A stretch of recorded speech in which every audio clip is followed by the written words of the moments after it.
Hey friends, welcome back to another video where I talk about my personal book club, hashtag one book at a time. If you're new here, my name is Wawa. I'm a bookish person, also a business analyst based in KL, Kuala Lumpur.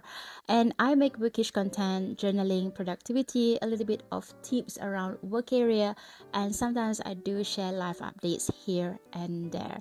I'm so happy for you to be here today and joining me for my personal book review.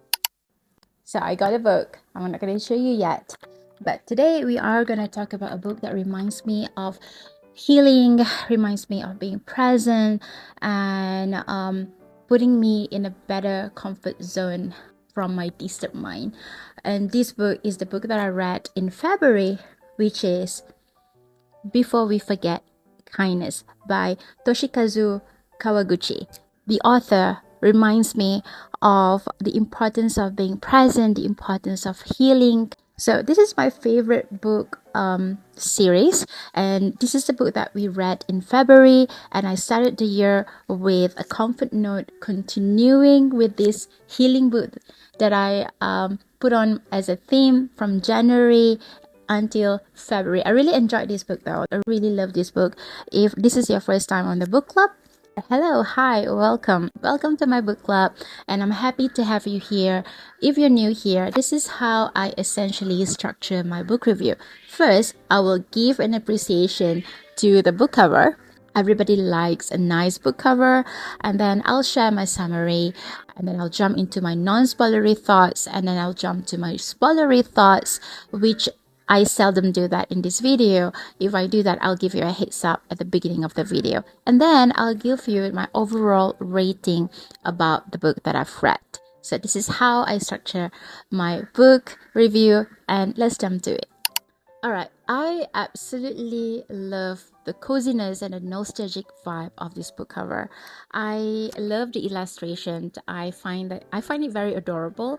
It has this vintage looking, almost dreamy feel. The background with the soft green of the green floral wallpaper, if you look carefully.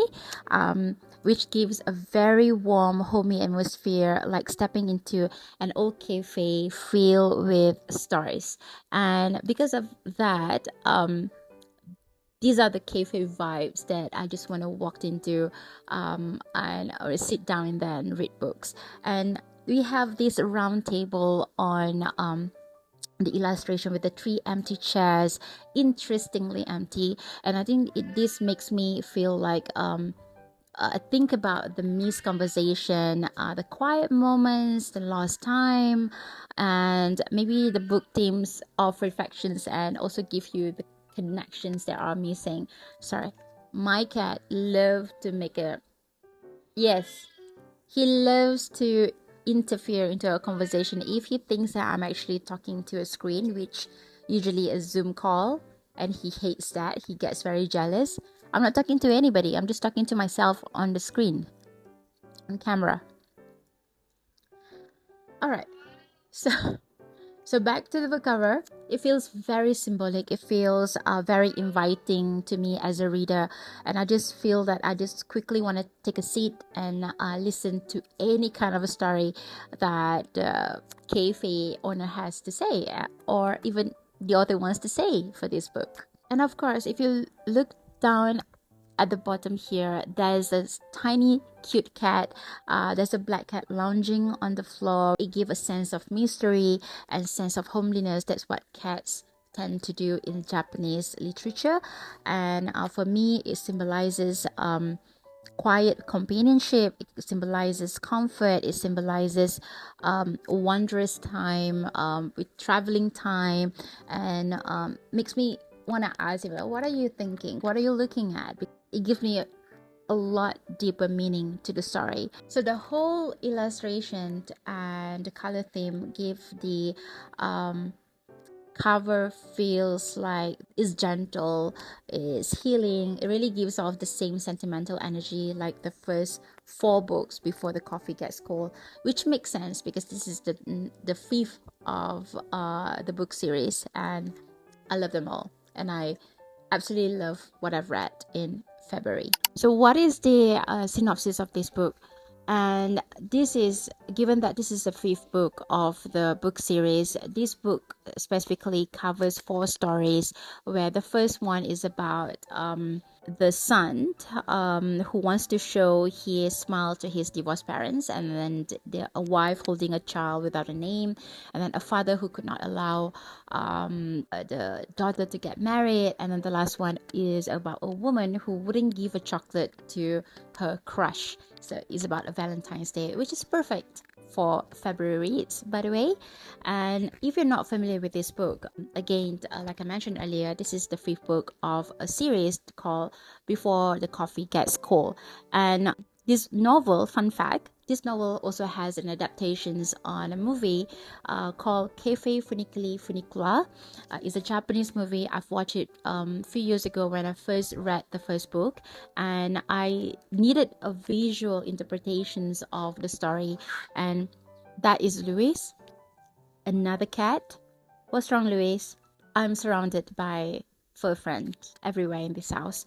Anyway, so, as I was saying, I needed a visual interpretations of the book, and I think the movie was done quite well. It was quite accurate as to how the time travels, and how it was described in the book, and I love it. And you can watch it, and I would suggest you to read the book first, and then you watch the movie. That's just my personal preference. So for this book, like the first four, it shares similar theme. It shares a story about people who regrets about their choices in life, and they really wanted to travel time into the past or into the future to make it up to their loved ones before they can actually find closure and then move forward with their life. So among all these five, there's one book that talks about a cafe owned by the relatives that can travel to the future. Is in a different town, I think, if I got it right. I don't want to say which series or which book, but there's one of the book that talks about a cafe that can travel to the future. But this one specifically is the original one where you can travel back in the past and meet your loved ones. There's a lot of rules in this cafe actually. One of it is you have to come back to present by drinking the coffee before it gets cold. Otherwise, you're stuck in that time and turn into a ghost. Talking about the cafe of Funiculi Funicula in the movie, whether or not this cafe is real. I'm not talking about the ability to travel back in time, but whether or not the cafe really exists and it was filmed there. It was not mentioned specifically, but it was mentioned that it was located in Tokyo, or very near to the train station. It is one level down. It doesn't have a window, and it was described as very vintage, very much associated with traditional Japanese cafe.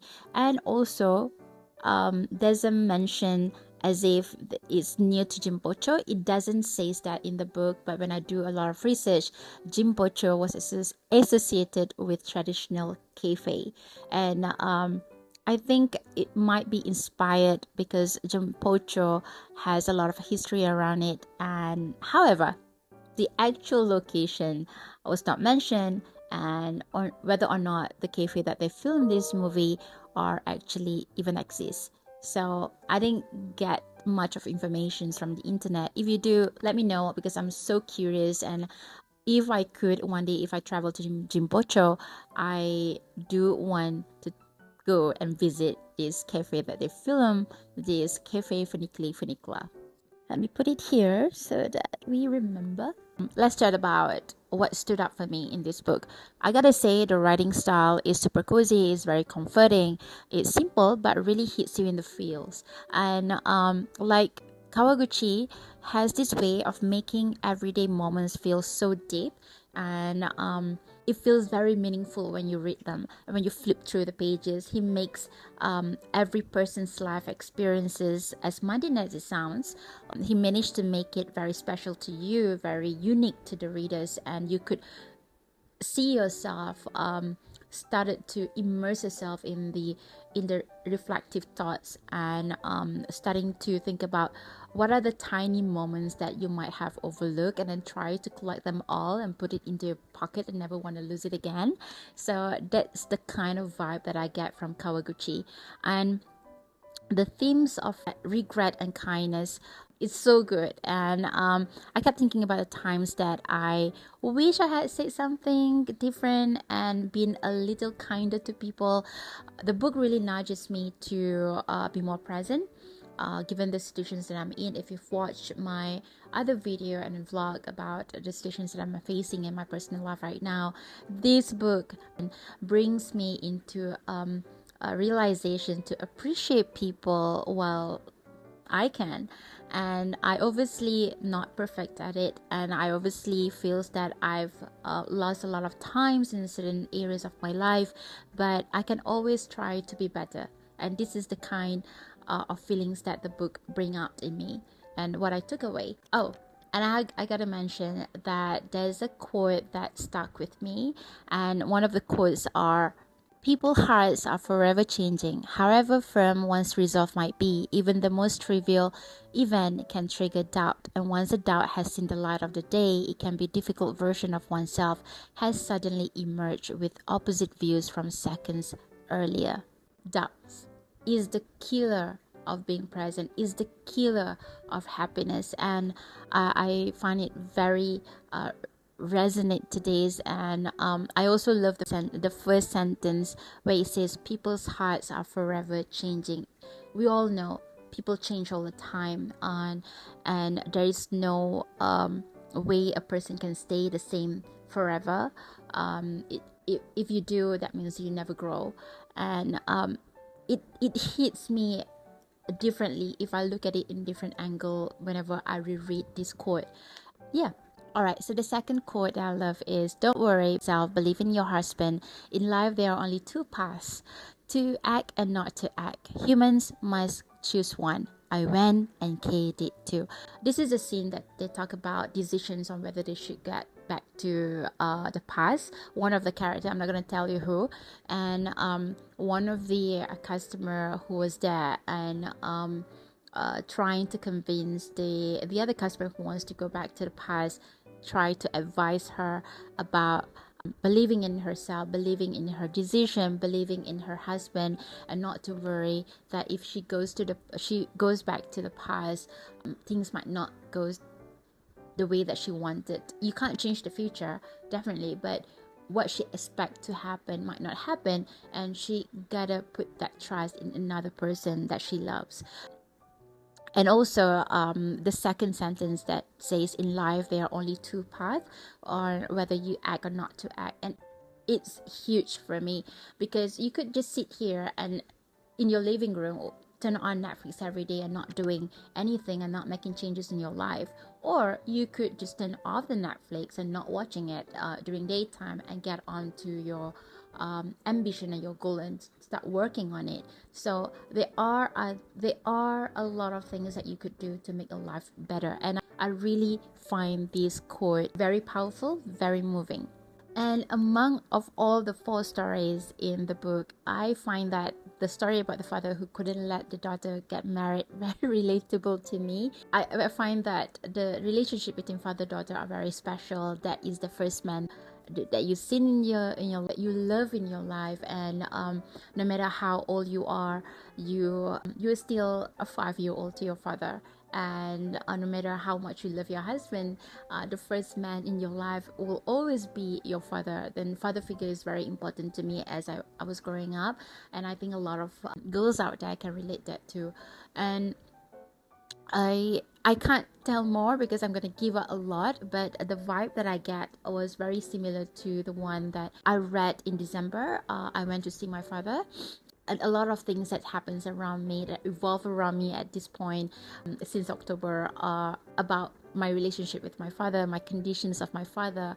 And then this book was so relatable because obviously one of them died, and the other person just regret that they can't say the things that they wanted to say to their loved ones. So I can't say more because it's so easy to just slip out and tell you the actual story.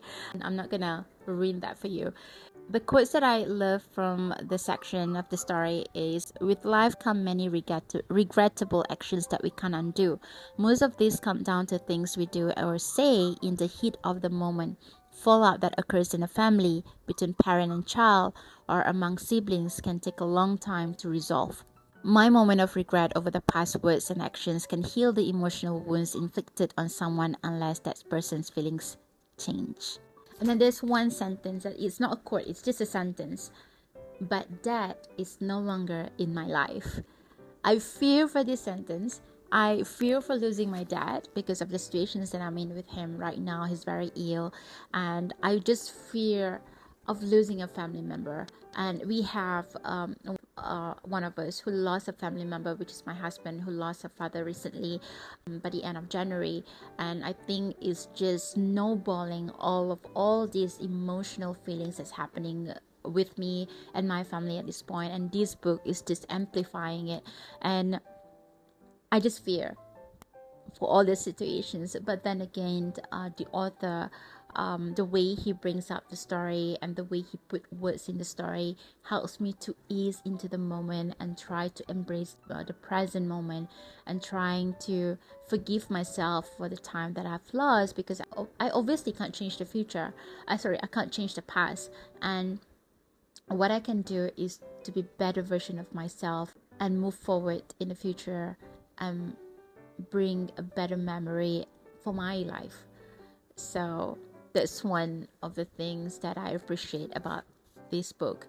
And there's another quote: as human, we are wired to fear the unknown, and this causes many to falter. But what really is behind that wall is the emotion, feelings hidden, unseen on the other, or may not reciprocate. If people could glimpse beyond each other's fortress and understand their emotion, perhaps they might knock down their wall. Essentially, it is the fear of rejections that makes the wall, and heartbreaks only make it higher. All right. And I think as a human, we are wired to feel fear. We are wired to scared of the fallout, and what we really fear about is what's behind the wall, and is the emotions, the feelings of hidden, the feelings of unseen, and things that we may or may not reciprocate. And if people could glimpse beyond others' fortress, beyond that wall, and understand those emotions, perhaps we'll be able to knock down those walls and be with them. Essentially, we can't do that, and that is the fear that we have, because what if we break down the wall and people reject us and we don't know what's gonna happen. And I think the fear of rejections are very real in the way the story is being written, especially on how the relationships between the time traveler and their loved ones, and that happens in the scene only make the emotion feel deeper. So there's a couple of things that I think could be better with this book. So this is the 5th book in the series, right? And I really love the premise. I love how it makes me feel. But when I think about it properly, it started to feel a bit predictable. We know someone's going to time travel. We know someone's going to go to the past, and then they're going to say something that they wanted to say, and then they would have to accept it, and then they come back to the future and then just move on with their life as if everything is perfect now, because I've done what I wanted to do. I've said what I wanted to say to the person that I love. And it's sweet, but the formula is getting a little tired, because it's the same thing reapplied to every story throughout the series. And I don't know, there are things that I feel that it doesn't feel natural, because I feel like I'm forced to feel in a way that things should be, because it's more beautiful if you redo certain things in certain ways. And a few of the characters, I feel like I wanted to know them more. They could have been fleshed out a bit more. It's just pretty much about flashback of their life, and then in the past, not so much of their personality. I want to know their personality, what they look like, very much like a bit more details to that, especially the customers that comes to travel the time. About the bartenders, the people who works in the cafe, I kind of get to know who they are and how they look like throughout the story, because there's 5 books in the series, obviously. I just wish that it was flesh out a bit more, and especially the cafe.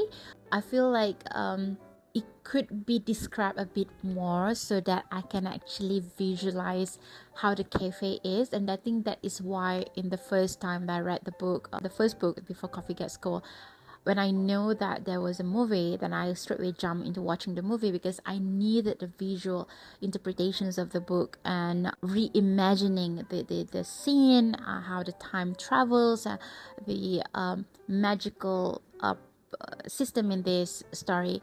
I just wish that it was written a bit more, and I wanted to know what's going on outside of the cafe. It was just about a scene of the time traveler, and then not so much about the environment. How's the weather, how does it look like, what people are seeing from a different point of view.